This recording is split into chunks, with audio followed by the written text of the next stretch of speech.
Hello everyone, welcome to back my computer official school. আজ আমাদের পাওয়ার পয়েন্টের পরবর্তী ক্লাস। এই ক্লাসে যে বিষয় নিয়ে আলোচনা করব, 3D রোটেশন মানে একটি অবজেক্টের মধ্যে আমরা কিভাবে XYZ রোটেশন করতে হয় এবং ডিস্টেন্স বা রিসেট করতে হয়, এই ক্লাসে সম্পূর্ণ ক্লিয়ার করব। তো যারা এর আগের ক্লাস করছেন এবং যারা নতুন, ক্লাসটি শুরু থেকে শেষ পর্যন্ত করবেন। ছোট্ট একটা ইন্ট্রোর সঙ্গে আমরা সরাসরি কম্পিউটার স্ক্রিনে আসবো।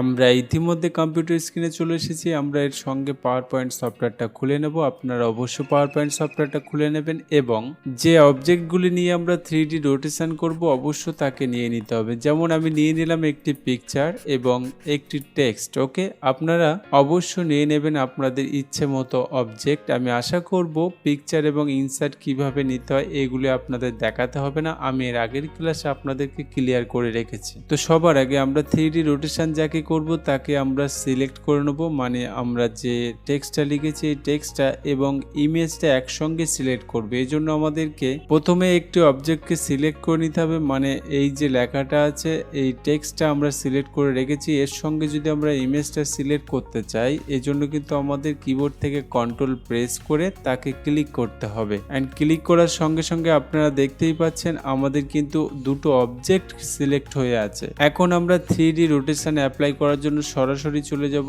সেভ ইফেক্ট অপশানে। ক্লিক করার সঙ্গে সঙ্গে আপনি বিভিন্ন অপশন দেখতে পাবেন, তার মধ্যে সবার শেষ 3D রোটেশন অপশানে কিন্তু আমরা থেকে রাইট সাইডে দেখতে পাবো বিভিন্ন রকমের টেমপ্লেট। ওকে, তো এই টেমপ্লেট মানে কিছুই নয়, স্যাম্পল আমাদের কাজটাকে অতি দ্রুত করায় এবং আমরা সহজে এখান থেকে যে কোনো ইফেক্ট আমরা নিয়ে নিতে পারি। যেমন এখানে দেখুন বিভিন্ন রকম অপশান আছে, তার মধ্যে আমরা যে অপশানটা নিতে চাই সেই অপশানেই রেখে কিন্তু আমরা ক্লিক করলে একদমই সেই ইফেক্টটা কিন্তু অ্যাপ্লাই হয়ে যাবে। ওকে, আপনারা দেখতেই পাচ্ছেন এখানে বিভিন্ন রকমের শেপ কিন্তু আছে। তো আজকের এই ক্লাসে আমরা কাস্টমাইজ রোটেশন অপশানও দেখে নেব। তো সেক্ষেত্রে আমরা 3D রোটেশন অপশানে ক্লিক করব। ক্লিক করার সঙ্গে সঙ্গে আপনারা রাইট সাইডে অপশানস দেখতে পাবেন। এই অপশানের মধ্যে কিন্তু 3D রোটেশনের মধ্যে সমস্ত রকম টুল কিন্তু এখানে দেওয়া আছে। আমরা চাইলে এখান থেকে সবগুলো অ্যাপ্লাই করতে পারবো। যেমন প্রথমে যে অপশান দেখতে পাচ্ছেন সেটা হলো প্রিসেট, মানে আমরা আগেই দেখে এসেছি এখানে কিছু টেমপ্লেট আগে থেকে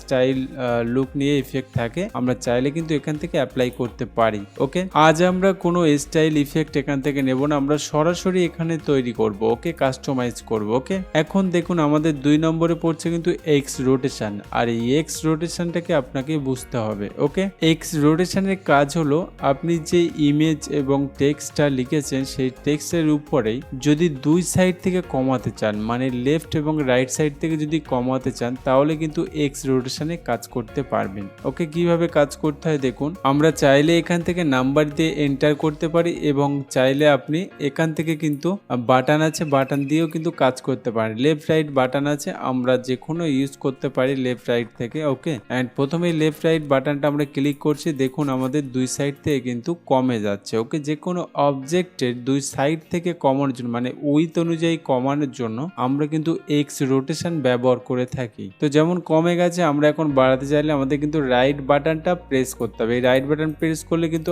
আগেরই মতো আমাদের সেম টু সেম হয়ে থাকবে, কোনো রকম সমস্যা কিন্তু হবে না। ওকে, আমাদের পরবর্তী অপশন হলো ওয়াই রোটেশন। এই ওয়াই রোটেশন কিন্তু কাজ করে আমাদের যে ইমেজটা আপনি দেখতেই পাচ্ছেন, এই ইমেজটা যদি দুই সাইড ভাবে ঘোরাতে চান, মানে দুই সাইড বলতে কি, যেমন উপরে আমরা লেফট সাইড নিলাম এবং নিচে আমরা রাইট সাইডে এই যে আমাদের কর্নার টাইপের, এই কর্নার ভাবে যদি আপনি কোনো অবজেক্টকে ঘোরাতে চান তাহলে কিন্তু ওয়াই রোটেশনে আসতে হবে। এই ওয়াই রোটেশনে কিভাবে কাজ করবেন দেখুন, সবার আগে কিন্তু আপনি নাম্বার বসিয়ে এখানে কাজ করতে পারেন, অথবা আপনার এখানে আপ অ্যান্ড ডাউন কিন্তু অপশন আছে, এই আপ অ্যান্ড ডাউনে কিন্তু আপনি কাজ করতে পারেন। দেখুন আমরা সবার আগে আপ হয়ে কাজ করলাম, দেখুন এখান থেকে কিন্তু দুই সাইড থেকে কিন্তু ঘুরছে, মানে হেলে যাচ্ছে। ওকে, অ্যান্ড আপনি ডাউনেও প্রেস করতে পারেন, ডাউনে প্রেস করলে যেমন ছিল তেমনই হয়ে গেল। ওকে, তো আমরা চাইলে কিন্তু এভাবে কাজ করতে পারি খুবই সহজে। আসুন আমরা পরবর্তী অপশন দেখি জেট রোটেশন। এই জেট রোটেশনের কাজটা কেমন হয়। এই জেট রোটেশন কাজ করে কিন্তু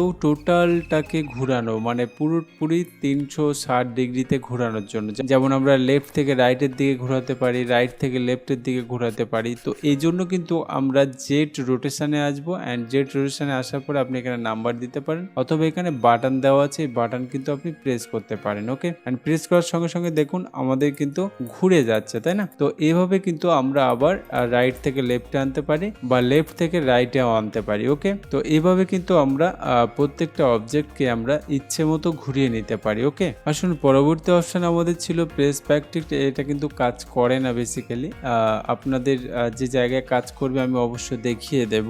এরপরে পরবর্তী অপশন হলো ডিস্টেন্স ফ্রম গ্রাউন্ড। এই গ্রাউন্ডের কাজ কিন্তু বেসিক্যালি ভিন্ন, তো এখানে আশা করি কাজ করবে না। এখানে ক্লিক করার সঙ্গে সঙ্গে দেখুন কাজ করছে না, আপনারা এখানে ক্লিক করলেও কাজ করতে পারবেন না। তো বেসিক্যালি যে পজিশনে যে জায়গায় কাজ করতে হয় আমি আপনাদেরকে জানিয়ে দেবো। ওকে, অ্যান্ড যদিও আপনি মনে করেন যে আমরা প্রত্যেকটা রোটেশনে কাজ করেছি এবং এখন আমরা আগের পজিশনে নিয়ে যেতে পারছি না, তো সেক্ষেত্রে আমরা কি করব, সরাসরি কিন্তু রিসেট অপশনে আসবো। আমাদের লাস্ট অপশন হলো রিসেট। রিসেট মানে আপনি যে অবস্থায় যে অবজেক্ট নিয়েছিলেন একদম শুরুতে সেই অবস্থায় একেবারে চলে যাওয়ার জন্য। এখানে ক্লিক করার সঙ্গে সঙ্গে সমস্ত ইফেক্ট কিন্তু কেটে যাবে। আমরা শুরুতে যে পিকচার এবং টেক্সট নিয়েছিলাম সেই অবস্থায় কিন্তু ফিরে এসেছি। ওকে, তো আমি আশা করব 3D রোটেশন আপনাদের সকলের ক্লিয়ার হয়ে গেছে এবং আপনারা প্র্যাকটিস করে নেবেন। যদি এই ক্লাসে কোনো রকম সমস্যা বা প্রবলেম থাকে আমাকে অবশ্য কমেন্ট করবেন। আপনার মূল্যবান সময় দেওয়ার জন্য ধন্যবাদ এবং আমাদের পরবর্তী ক্লাস নিয়ে আসা পর্যন্ত আপনারা সবাই